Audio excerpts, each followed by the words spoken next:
तो ये बेसिकली हमारे पास फंक्शन है, हमने इसका डेरिवेटिव निकालना है।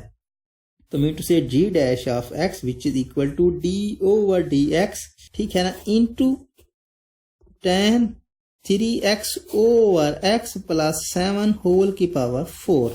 दो फंक्शन हैं और एक दूसरे को डिवाइड कर रहे हैं तो फिर क्वोशिएंट रूल लगेगा। क्वोशिएंट रूल हमारे पास क्या होता है, हम नीचे वाले का स्क्वायर लेते हैं। मीन टू से x प्लस 7 इसकी पावर 4 है तो इसका स्क्वायर कर देंगे। उसके बाद x प्लस 7 को इसकी पावर 4 को सेम रखेंगे और ऊपर वाले का डेरिवेटिव ले लेंगे। मीन टू से d/dx इंटू tan 3x, फिर नेगेटिव डालेंगे। उसके बाद tan 3x को सेम रखेंगे d/dx और जो नीचे हमारे पास फंक्शन था उसका हम डेरिवेटिव लेंगे। Mean to see x plus 7 whole की पावर 4 है और ये 2 आपस में मल्टीप्लाई होंगे तो 8 होगा। मीन टू से x प्लस 7 होल की पावर 8 हो जाएगा नीचे। उसके बाद अगर हम tan 3x का डेरिवेटिव लें तो tan का डेरिवेटिव हमारे पास क्या होता है, सीकेंट स्क्वायर x, तो x प्लस 7 इसकी पावर 4 और इसका जो डेरिवेटिव आएगा वो आएगा सीकेंट 3x इसका स्क्वायर। अब 3x का फर्दर डेरिवेटिव हमें चाहिए तो 3x का फर्दर डेरिवेटिव जो होगा वो हमारे पास होगा सिंपली 3, क्योंकि 3 कांस्टेंट ट्रीट होगा और जो x होगा x का डेरिवेटिव 1 होता है तो ये आ जाएगा 3। उसके बाद माइनस ये आ जाएगा tan 3x। अब पावर है सबसे पहले तो हम पावर रूल को यूज करेंगे तो पावर रूल 4 पहले आएगा x प्लस 7, ठीक है, और 4 minus 1 which is equal to 3। अब x प्लस 7 है तो x प्लस 7 का हमें फर्दर डेरिवेटिव चाहिए तो x का डेरिवेटिव क्या होता है 1 और 7 का 0, तो हम इसको 1 लिख देंगे, ठीक है। तो अगर हम इसको सिंप्लीफाई करें तो x प्लस 7 इसकी पावर 8, तो x प्लस 7 यहाँ भी है और x प्लस 7 यहाँ भी है, तो अगर हम इसको कॉमन लें तो ये x प्लस 7 मैक्सिमम हम कितना कॉमन ले सकते हैं, तो 3 है तो 3 ही ले सकते हैं, तो ये 3 ले लिया हमने। उसके बाद बाकी क्या रह गया, यहाँ पर रह गया सीकेंट स्क्वायर 3x और 3, यहाँ पे 3, ये भी 3 था, इंटू x प्लस 7, क्योंकि 4 है 3 बाहर गया तो 4, एक रह गया यहाँ पे। उसके बाद माइनस, अब ये tan 3x रह गया यहाँ पे, तो tan 3x, उसके साथ साथ यहाँ 4 है तो ये 4 tan 3x हमारे पास बाकी रह गया। तो अब अगर हम इसको कैंसिल करें तो 3 यहाँ पे है, यहाँ पे 8 है, तो यहाँ क्या रहेगा 5। तो यही बेसिकली हमारा आंसर होगा, ये वाला फैक्टर और उसके बाद x प्लस 7 इसकी पावर 5। अब अगर बात करें क्वेश्चन नंबर 43 की तो वो है f of theta which is equal to sine theta over 1 plus cos theta whole की पावर 2। तो हमें इसका डेरिवेटिव निकालना है। Mean to say f dash of theta, तो ये किसके इक्वल होगा, d/d थीटा हो जाएगा सिंपली, और ये होगा sine theta over 1 plus cos theta whole की पावर 2। तो सबसे पहले फंक्शन के ऊपर पावर है तो सबसे पहले हम पावर रूल को इस्तेमाल करेंगे, तो ये हो जाएगा 2, उसके बाद sign theta over 1 plus cos theta 2 minus 1, ठीक है ना। पावर रूल इस्तेमाल हो गया। अब पावर रूल के अंदर जो फंक्शन है हम उसका डेरिवेटिव लेंगे, d/dx into sine theta over 1 plus cos theta, तो 2 minus 1 which is equal to 1, तो आप इसको लिख सकते हैं 2 sine theta over 1 plus cos theta. और यहाँ फंक्शन डिवाइड हो रहे हैं तो क्या होगा, यहाँ पर हम क्वोशिएंट रूल को इस्तेमाल करेंगे। मीन टू से 1 प्लस कॉस थीटा होल की पावर 2 हो जाएगी। उसके बाद 1 प्लस कॉस थीटा सेम आएगा और ऊपर वाले फंक्शन का हम डेरिवेटिव लेंगे तो क्या होगा साइन थीटा। उसके बाद माइनस साइन थीटा सेम आया, इसको मैं यहाँ लिख रहा हूँ, तो साइन थीटा सेम आएगा। उसके बाद डेरिवेटिव लेंगे नीचे वाले फंक्शन का, तो नीचे फंक्शन क्या था 1 प्लस कॉस थीटा, तो ये तो सेम आया हमारे पास 2 sine theta over 1 plus cos theta, ठीक है ना, इंटू, और यहाँ पर हमारे पास 1 प्लस कॉस थीटा भी सेम आया इसका स्क्वायर, तो ये 1 प्लस कॉस थीटा है, यहाँ रह गया 1 प्लस कॉस थीटा। उसके बाद अगर साइन थीटा का डेरिवेटिव लें तो वो आता है हमारे पास कॉस थीटा। उसके बाद अगर साइन थीटा को सेम रखें नेगेटिव साइन थीटा, और 1 का डेरिवेटिव लें 0, कॉस थीटा का डेरिवेटिव लें नेगेटिव साइन थीटा, तो ये हमारे पास आ गया इसका डेरिवेटिव। तो अगर हम इसको मल्टीप्लाई करें तो ये क्या आएगा, ये आएगा कॉस थीटा, उसके बाद प्लस कॉस स्क्वायर थीटा, उसके बाद ये माइनस माइनस प्लस ये sine square theta, sine square theta plus cos theta किसके इक्वल होता है, ये हमारे पास 1 के इक्वल होता है बेसिकली। तो यहाँ पर बेसिकली हमारे पास रह किया गया कॉस थीटा प्लस 1, यहाँ पर हमारे पास आया 2 into sine theta over 1 plus cos theta, उसके बाद cos theta plus 1 over cos theta plus 1 whole का स्क्वायर, ये हमारे पास बाकी रह गया। तो ये कॉस थीटा और ये cos theta 1 plus cos theta आपस में कैंसिल हो गए, और यहाँ पर बाकी हमारे पास रह गया 2 sine theta over cos theta plus 1 whole का स्क्वायर, और यही इसलिए हमारा आंसर होगा। अब अगर हम बात करें अपने नेक्स्ट क्वेश्चन की तो वो है 45 साइन थीटा का स्क्वायर कॉस 2 थीटा, हमें इसका डेरिवेटिव निकालना है। मीन टू से लेट करते हैं कि ये आर के इक्वल है, तो ये हमारे पास फंक्शन हो गया, हमें निकालना है इसका डेरिवेटिव। तो D r over d theta ये किसके इक्वल होगा, D over d theta into sine theta का स्क्वायर, ये हो जाएगा कॉस 2 थीटा।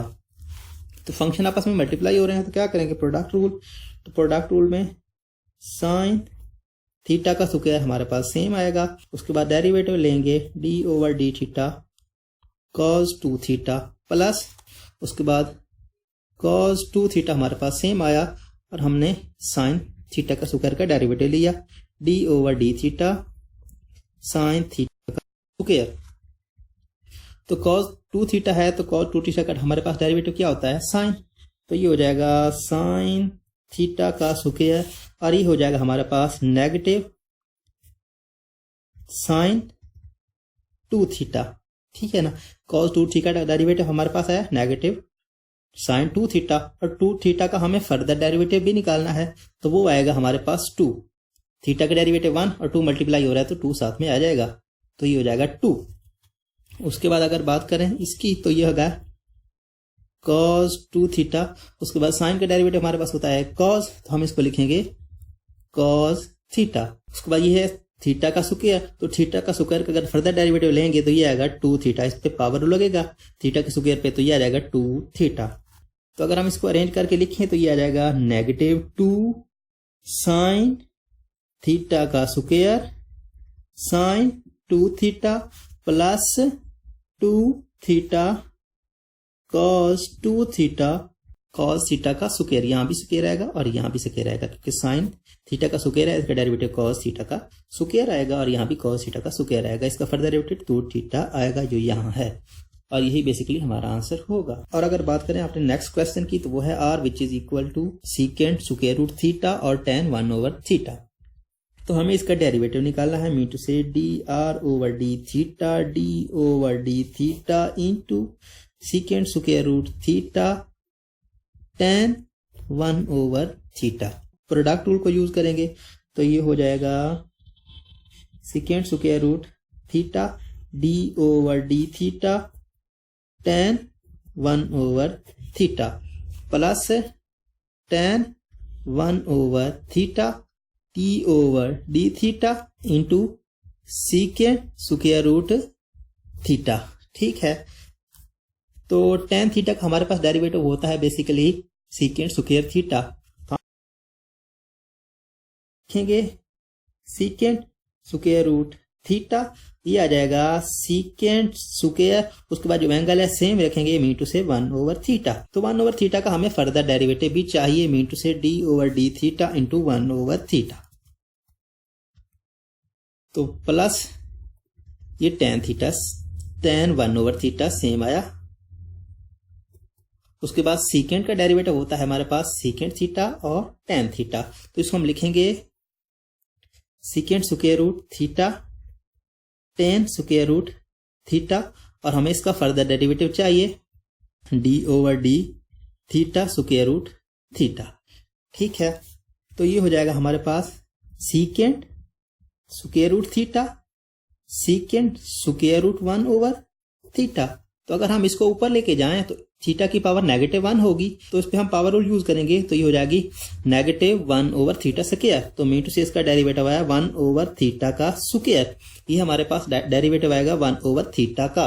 उसके बाद प्लस ये हमारे पास सेम आएगा मीन टू से सीकेंट स्क्वायर रूट थीटा, उसके बाद tan स्क्वायर रूट थीटा, और ये tan 1 ओवर थीटा भी था, तो ये आया tan 1 ओवर थीटा। अब इसका डेरिवेटिव हमारे पास क्या आता है? इसका डेरिवेटिव हमारे पास आता है 1/2 स्क्वायर रूट थीटा। तो देखिए सीकेंट स्क्वायर रूट थीटा यहाँ भी है और सीकेंट स्क्वायर थीटा यहाँ भी है, तो अगर हम इसमें कॉमन ले ले तो ये क्या आएगा? Secant square root theta. उसके बाद और कुछ कॉमन है? और कुछ कॉमन नहीं है, तो बाकी क्या रह गया? यहाँ पर रह गया सीकेंट 1 ओवर थीटा, इसका स्क्वायर ओवर ये क्या है? थीटा का स्क्वायर, तो इसको हम लिख सकते हैं यहाँ पर नेगेटिव डाल के, ये नेगेटिव आ जाएगा secant square 1 over theta over theta का स्क्वायर। और यहाँ क्या रह गया? यहाँ सीकेंट स्क्वायर रूट थीटा तो बाहर गया, यहाँ पर रह गया tan स्क्वायर रूट थीटा, उसके बाद tan 1 over theta, mean to से plus tan square root theta tan 1 over theta. और क्या बाकी रह गया? यहां पर ये भी रह गया, तो इसको हम लिख सकते हैं 2 स्क्वायर रूट थीटा, और यही बेसिकली हमारा आंसर होगा। अब अगर बात करें क्वेश्चन नंबर 47 की, तो वो है Q which is equal to sine into T over square root T plus 1। तो हमें इसका डेरिवेटिव निकालना है, mean to say D Q over D T, ये होगा हमारे पास D over D T sine T over square root T plus 1। तो साइन का जो डेरिवेटिव होता है कॉस, तो ये हो जाएगा cos t over square root T plus 1। और जो एंगल है इसका हम फर्दर डेरिवेटिव लेंगे, mean to say d over D t into T over square root T plus 1। तो फंक्शन डिवाइड कर रहे हैं एक दूसरे को, तो क्या होगा? क्वोशिएंट रूल लगेगा, मीन टू से cos t over T plus 1 इसका स्क्वायर रूट, यह हो जाएगा टी प्लस 1 होल का स्क्वायर रूट, और ये स्क्वायर। ठीक है, उसके बाद ये आ जाएगा same t plus 1 d over D t into t negative t d over D t into square root T plus 1। तो ये आपस में कैंसिल हो जाएंगे, बाकी रह जाएगा cos t over T plus 1 इसका स्क्वायर रूट। उसके बाद यह रह गया टी प्लस 1। सिंपली अगर टी का डेरिवेटिव लें विद रिस्पेक्ट टू टी, तो हमारे पास 1 आता है, मीन टू से टी प्लस 1 इसका स्क्वायर रूट रहेगा। उसके बाद अगर हम इसका डेरिवेटिव लें, टी सेम आएगा, तो इस पे पावर रूल लगेगा, तो इसका जो डेरिवेटिव आएगा वो आएगा हमारे पास 2 स्क्वायर रूट टी प्लस 1। तो टी प्लस 1 का फर्दर डेरिवेटिव हमारे पास क्या आएगा? वो आएगा टी का डेरिवेटिव 1 आएगा और 1 का डेरिवेटिव 0 आएगा, मीन टू से 1। इस पे मैंने पावर रूल लगाया है, टी की पावर टी प्लस 1 होल की पावर 1/2 है, तो इस पे पावर रूल लगाया तो 1/2 आ गया। उसके बाद 1/2 माइनस 1, सो नेगेटिव 1/2, तो इसको हमने नीचे लिख दिया। उसके बाद इसका फर्दर डेरिवेटिव 1 है। तो अगर हम इसका एलसीएम लें तो क्या आएगा? ये आ जाएगा cos t over T plus 1 इसका स्क्वायर रूट। ठीक है, इसका एलसीएम लें और इसको नीचे कर दें, तो ये आएगा 2 टी प्लस 1 और इसके साथ साथ टी प्लस 1 इसका स्क्वायर रूट। मैं इसको डायरेक्ट नीचे लिख रहा हूं। इसका एलसीएम आया, इसके नीचे 1 है, तो इसको इस पे डिवाइड किया तो सेम आएगा, मीन टू से जब इसको मल्टीप्लाई करेंगे, ये 2t प्लस 1 से, यहां पहले खड़ा था t प्लस 1, 2t प्लस 1 को t प्लस 1 से हमने मल्टीप्लाई किया, उसके बाद माइनस, उसके बाद इसका एलसीएम इस पे डिवाइड करेंगे तो सेम आएगा, मीन टू से 1 आएगा, तो यहां पर t आ गया। तो ये क्या है? t प्लस 1 का स्क्वायर रूट और ये भी t प्लस 1 का स्क्वायर रूट आपस में मल्टीप्लाई हो रहे हैं, तो mean to say square root cancel हो जाएगा। यहां पर बाकी रह जाएगा cos t over square root T plus 1, ठीक है ना, ये रह गया। उसके बाद इनटू यहाँ नीचे रह गया, ये कितना है टी प्लस 1 और ये कितना है टी प्लस 1, इसकी पावर 1 है, इसकी पावर 1/2 है, तो इसको अगर ऐड करेंगे तो ये हो जाएगा 2t प्लस 1 इसकी पावर 3/2, 1 + 1/2 3/2, ठीक है। तो ये रह गया है t प्लस 1 और ये t प्लस 1, इन दोनों का स्क्वायर रूट कैंसिल हो गया है, तो सिंपली t प्लस 1 रह गया है। मीट से 2 × t प्लस 1 नेगेटिव t, तो इसको मल्टीप्लाई करें तो 2t प्लस 2, तो 2t ये प्लस का ये नेगेटिव का, तो रह गया सिंपली t, तो t - 2, तो इसको हम लिख सकते हैं cos t over t plus 1 इसका स्क्वायर रूट, उसके बाद यहाँ क्या रह गया 2t प्लस 1 इसकी पावर 3/2, इसको हम लिख सकते हैं, ये 2t है और ये t कैंसिल हुआ है, तो t रह गया यहाँ पर, उसके बाद 2 प्लस 2, तो t plus 2 over 2 × t plus 1 whole की पावर 3/2, और यही बेसिकली हमारा आंसर होगा। और अगर बात करें क्वेश्चन नंबर 50 की, तो वो है y which is equal to theta cube exponential of -2 theta cos 5 theta. तो हमें इसका डेरिवेटिव निकालना है, mean to say dy over d theta which is equal to d over d theta आएगा। सिंपली ये जाएगा थीटा की पावर क्यूब e की पावर -2 थीटा cos 5 थीटा। तो तीन फंक्शन आपस में मल्टीप्लाई हो रहे हैं, तो प्रोडक्ट रूल यूज करेंगे। सबसे पहले क्या करेंगे, थीटा का क्यूब सेम आएगा, उसके बाद e की पावर -2 थीटा भी सेम आएगा, d over d theta cos 5 theta. सबसे पहले हम इसका डेरिवेटिव ले लिया, अब इसका डेरिवेटिव लेते हैं, प्लस ये आएगा थीटा की cube cos 5 theta d over d theta into e की पावर -2 थीटा। उसके बाद इसका डेरिवेटिव लेते हैं, तो इसका डेरिवेटिव होगा हमारे पास e की पावर -2 थीटा, उसके बाद cos 5 theta d over d theta, theta की क्यूब। तो अगर सबसे पहले बात करें cos के डेरिवेटिव की, तो cos का डेरिवेटिव होता है नेगेटिव साइन थीटा, ठीक है ना। उसके बाद 5 थीटा है, इसका फर्दर डेरिवेटिव लेना है, तो 5 थीटा का डेरिवेटिव हमारे पास आएगा सिंपली 5, क्योंकि थीटा का डेरिवेटिव 1 होता है। तो इसको मैं लिखूंगा डायरेक्ट नेगेटिव, उसके बाद 5, उसके बाद इसको हम सिंपल लिख देंगे थीटा क्यूब e की पावर -2 थीटा, उसके बाद cos साइन में चेंज हो जाएगा, इसका ये आया। उसके बाद यहां पे अब देखें एक्सपोनेंशियल ऑफ -2 थीटा है, तो एक्सपोनेंशियल ऑफ -2 का जो डेरिवेटिव होता है ये होता है सेम एक्सपोनेंशियल, और -2 थीटा का हमें फर्दर डेरिवेटिव लेना है, तो फर्दर डेरिवेटिव इसका क्या आएगा, इसका आएगा -2 थीटा का डेरिवेटिव 1 हो जाएगा, तो -2 फर्दर डेरिवेटिव आएगा। इसको मैं डायरेक्ट लिखूं तो -2, उसके बाद थीटा कैंसिल हो गया, इसको सेम लिख देते हैं, तो ये हो जाएगा थीटा क्यूब cos 5 थीटा, उसके बाद e की पावर -2 थीटा। इसका आंसर भी हमारे पास आ गया। अब अगर बात करें इस पार्ट की, तो ये है थीटा की क्यूब, तो इस पे अगर पावर रूल लगाएं तो आएगा 3 थीटा का स्क्वायर, तो इसको हम डायरेक्ट लिखें तो ये प्लस 3 थीटा का स्क्वायर cos 5 थीटा e की पावर -2 थीटा, और यही हमारा आंसर होगा बेसिकली। उम्मीद करता हूँ आज का वीडियो आपको पसंद आया होगा। अगर आपको वीडियो पसंद आया तो प्लीज़ वीडियो को लाइक कर दें, और इस वीडियो को अपने दोस्तों के साथ, अपने क्लास फेलो के साथ जरूर शेयर करें। Thanks for watching. Allah Hafiz. Subscribe to our channel by clicking the subscribe button. Click the bell button and enjoy the latest uploads from our channel.